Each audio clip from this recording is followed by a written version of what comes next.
జగద్గురుభ్యో నమ. జగద్గురు శ్రీమద్ విరాట్ పోతులూరి వీరబ్రహ్మేంద్ర స్వాముల వారి కాళికాంబ సప్తశతిలో 679వ పద్యం.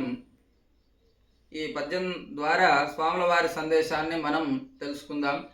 స్వాముల వారి ముఖ్య ఉద్దేశం ఏమిటంటే, ఆశ్రమాలు మనకి 4 ఉన్నాయి.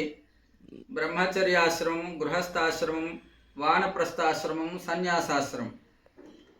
ఇవన్నీ కూడా ఒక విభాగం అయితే,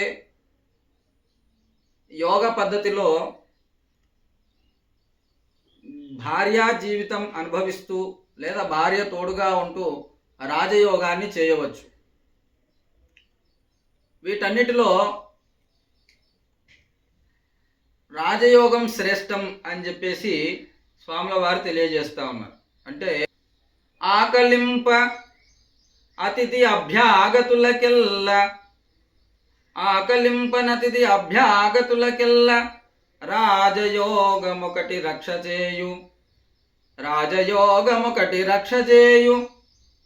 ఆశ్రమములలో గృహస్థాశ్రమమే మేలు, ఆశ్రమములలో గృహస్థాశ్రమమే మేలు. కాళికాంబ హంస కాళికాంబ.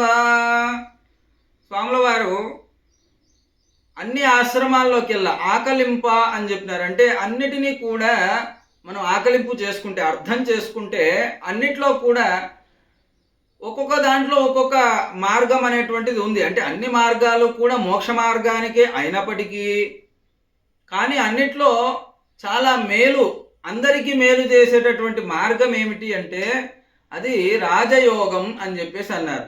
అందుకోసమే రాజయోగమే చాలా సులభమైనటువంటిది. అందరికీ రాజయోగమే రమ్యమైనదిరా అని చెప్పేసి స్వాముల వారి తత్వంలో తాత్వికులు పాడుకుంటూ ఉంటారు.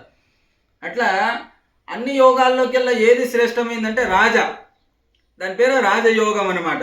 అంటే భార్య తాను ఉంటూ, అంటే భార్యాభర్తలు ఇద్దరు యోగాభ్యాసం, గురూపదేశం పొంది యోగాభ్యాసం చేస్తూ అతిథి అభ్యాగతులందరినీ కూడా ఆదరిస్తూ వారు మోక్షం వెళ్తూ ఉండేటటువంటి మార్గాన్ని ఏదైతే సూచించారో దాన్ని రాజయోగము అంటారు. అట్లాగా మనము రాజయోగ మార్గాన్ని అనుసరించడం ఉత్తమము అని చెప్పేసి చెప్పారు. ఆశ్రమములలో గృహస్థాశ్రమమే మేలు. అన్ని మార్గాల్లోకెల్లా చాలా శ్రేష్టమైనది ఏది అంటే యతి ఆశ్రమం కూడా ఉంది, సన్యాస మార్గము అంటారు దాన్ని.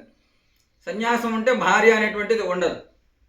అటువంటి ఆశ్రమాలు చాలా ఉన్నాయి. బ్రహ్మచర్యాశ్రమము, తర్వాత రకరకాలైనటువంటి ఆశ్రమాలు మనకు వివిధ యోగ పద్ధతుల్లో మనకి కనిపిస్తూ ఉంటాయి.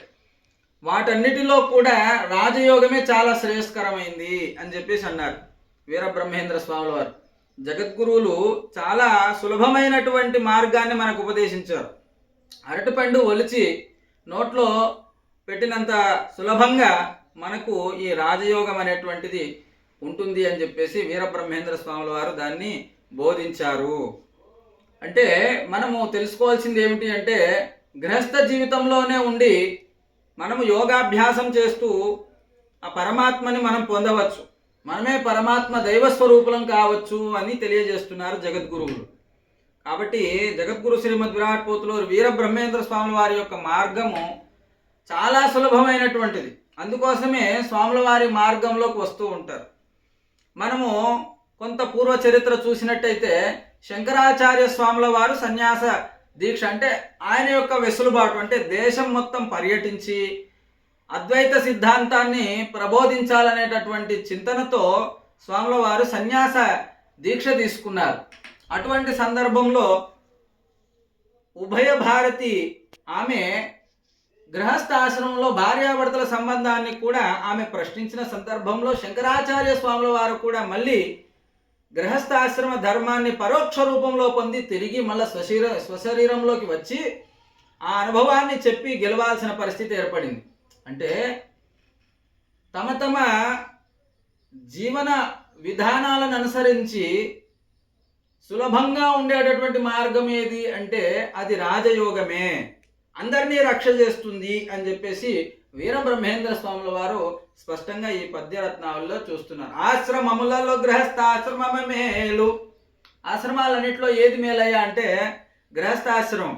కానీ ఆ గృహస్థాశ్రమంలోనే సమస్యలు కూడా ఉన్నాయి, అవి కూడా చూసుకోవాలి. సంసారంలో మనం జాగ్రత్తగా ఉండాలి. సంసారము నందుండి సంసారం మిథ్య చేసి సర్వము తానై సంసారే రాజయోగి సత్యము సిద్ధ అని సిద్ధమొకట కందాల్లో చెప్పినారు స్వాముల వారు.